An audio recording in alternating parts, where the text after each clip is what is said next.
बिस्मिल्लाहिर्रहमानिर्रहीम। अस्सलाम वालेकुम। आज जो हमने ड्रग डिस्कस करनी है that is called as isoniazid.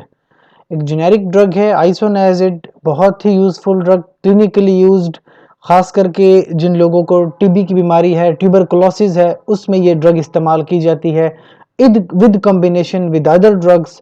अगर आप देख रहे हैं तो ये टैबलेट फॉर्म में अवेलेबल है, आइसोनियाज़िड के नाम से आ रही है। इसके अलावा जो है ये इन कॉम्बिनेशन विद रिफेम्पिसिन भी आती है साइपरनेक्स के नाम से, ठीक है। इसके अलावा देखें तो ट्यूबरकुलोसिस में 4 ड्रग्स का अक्सर कॉम्बिनेशन जाता है, जिसमें रिफेम्पिसिन, आइसोनियाज़िड, पायराज़िनामाइड और इथम्ब्यूटोल। ये 4 ड्रग्स होती हैं, तकरीबन 6 महीने का इनका कोर्स होता है। तो इन ड्रग्स में से हम बाकी ड्रग्स को भी डिस्कस करेंगे, but today in this video we are going to discuss the isoniazid. सबसे पहले डोजेज फॉर्म की बात करें, टैबलेट की फॉर्म में अवेलेबल, सिरप्स में अवेलेबल, इंजेक्शंस में अवेलेबल। 50 mg की टैबलेट, 100 mg टैबलेट और 300 mg की टैबलेट। ओरल सिरप 50 mg पर 5 ml में आता है। इंजेक्टेबल सोल्यूशन 100 mg पर ml की इंजेक्शंस आती हैं।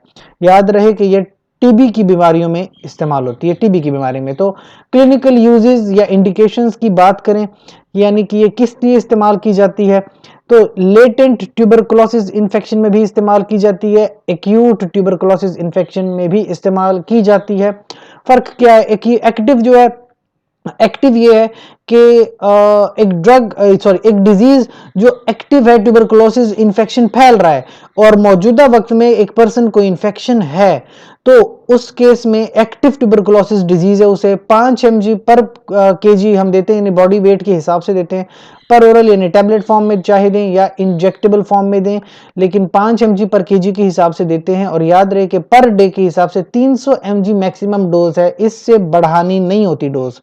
अच्छा, लेटेंट ट्यूबरकुलोसिस इन्फेक्शन ये है कि किसी बंदे को ट्यूबरकुलोसिस हुआ था, अब काफी अरसा बीत चुका है, उसमें काफी अरसा गुजर गया, अब लेटेंट ट्यूबरकुलोसिस यानी बाद में उसको इन्फेक्शन हो गया ट्यूबरकुलोसिस का, पहले भी हुआ था, तो तब भी 300 mg पर ओरल पर डे तक हम डोज देते हैं और ये 9 मंथ्स तक, 9 महीनों तक ये टैबलेट देनी होती है आइसोनियाज़िड की।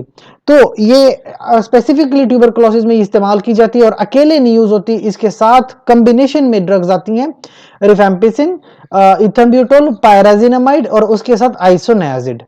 अच्छा, फार्माकोलॉजी क्या है बेसिकली इसकी, कि ये करती क्या है? तो ये जो ट्यूबरकुलोसिस जो है ना, ये बैक्टीरियल डिजीज होती है, बैक्टीरिया होता है, उस वो में इन्फेक्शन कॉज करता है। तो ये ड्रग जो है ना, ये बैक्टीरिसिडल ड्रग है। ये क्या करती है? बायोसिंथेसिस बंद करवा देती है, डीएनए सिंथेसिस बंद करवा देती है, लिपिड्स की सिंथेसिस बंद करवा देती है, जिससे बैक्टीरिया मर जाता है।